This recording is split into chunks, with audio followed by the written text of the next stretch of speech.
اللهم صل وسلم وبارك على سيدنا محمد وعلى اهله وصحبه اجمعين. زي ما احنا متعودين يا حبايبي، نبدأ الفيديو بتاعنا بالصلاة على الحبيب وندعي لأمواتنا بالرحمة. يلا نصلي على الرسول ونقول بسم الله الرحمن الرحيم. عملنا ايه؟ حاجة وهم خيال، تحفة تحفة تحفة. كل مرة بنعملها بطريقة تقليدية، المرة دي عملناها بطريقة جديدة جدا.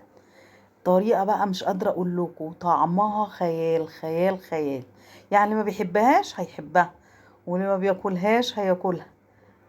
يلا نسمي بسم الله ونصلي على الرسول ونشوف احنا عملنا الطواجن دي ازاي.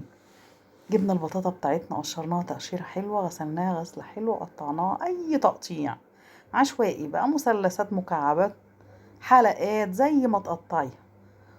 وزي ما انتوا شايفين كده يا حبايبي، كوباية سكر وكوباية لبن وعلى النار، هي بتنزل ميتها لوحدها. طبعا انا حطيتها كده في الصينية، رجعت قلت لا، احطها في حلة احسن عشان تبقى ملمومة شوية. حطيتها في الحلة وحطيتها على النار، خدت 10 دقايق لربع ساعة يعني تقريبا، لحد ما استوت معانا بالجمال ده. واحنا عايزينها بيوريه. لو وصلت معايا في الفيديو لحد كده دلوقتي، صلي على النبي وانزلي حطي اللايك القمر بتاعك يا قمر والاشتراك.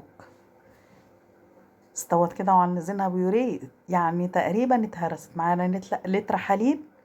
ونبدأ بقى نضرب عشان ما نبهدلش الدنيا، جزء جزء، كل ما نحط شوية ونضربهم بالهاند بلندر بيقوم بنفس وظيفة الخلاط. بس انا بستسهل الهاند بلندر بصراحة عشان الخلاط عندي بايظ. كل ما يختفوا شوية لبن نحط تاني، رتل الحليب كله هنحطه زي ما انتوا شايفين. عايزين البطاطا بتاعتنا بيوريه خالص، يعني زي الكريمة.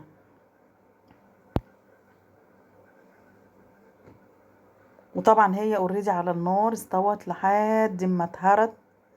وتبداي تعمليها، بص الكريمة ولونها بيختفي ازاي كده. اخر كوباية لبن معانا، ونضربها برضو لحد ما يتوه معانا خالص. البطاطا دي مغذية وحاجة جميلة بصراحة للأطفال، وبالذات الأطفال الصغيرين. يعني مغذية بالنسبة لهم. لو انت ما حطيتيش سكر كتير، ما حطيتش سكر كتير، اعتمدت على ايه؟ على كوباية السكر اللي انا سلقت فيها. معانا بقى بصوا، كريم كراميل، دريم كريم كراميل. ده الباكو دوت اللي هو الكراميل، ركناه على جنب كده. شوف هنعمل بيه ايه.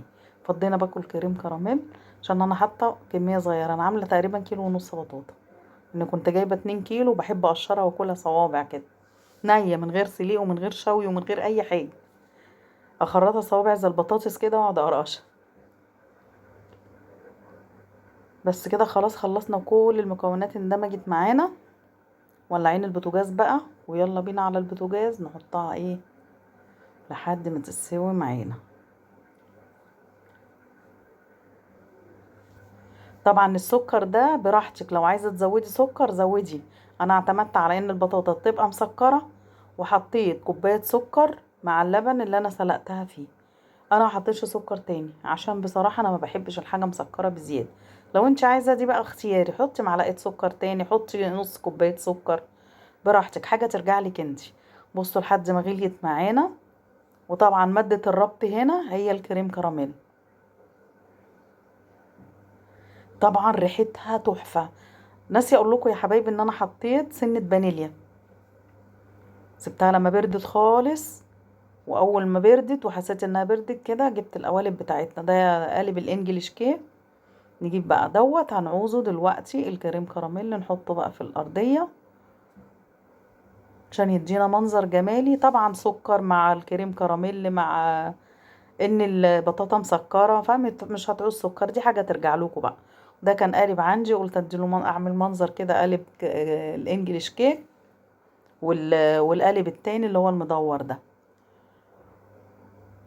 حطيت حبة هنا وحبة هنا. وطبعا البطاطا بردت معانا تماما. ننزل بقى بالخليط الجميل بتاعنا.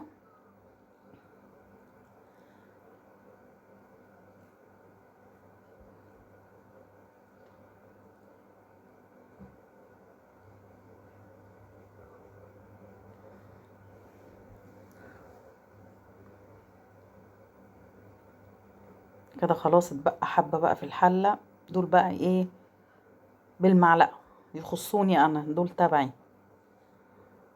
يا دوبك جت على قد الاتنين دول، وصبيت كوباية لوحديها كده، كانت لصاحب نصيب. بصوا الاكياس دي يا حبايبي حفظ الطعام في التلاجة. جبتها ال100 كيس ب19 جنيه. جميلة بصراحة، تحطي الأكل ولا يكرف من التلاجة، ولا روايح تروح على بعضيها، ولا أي حاجة. كده خلاص صبيتها وهي باردة تماما، وأبدأ بقى أغطيهم وعلى التلاجة. الكلام ده كان من امتى؟ من بالليل للصبح، سبتهم في التلاجة.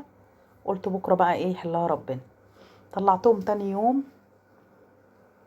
زي ما انتوا شايفين كده يا حبايبي. نقلب بقى.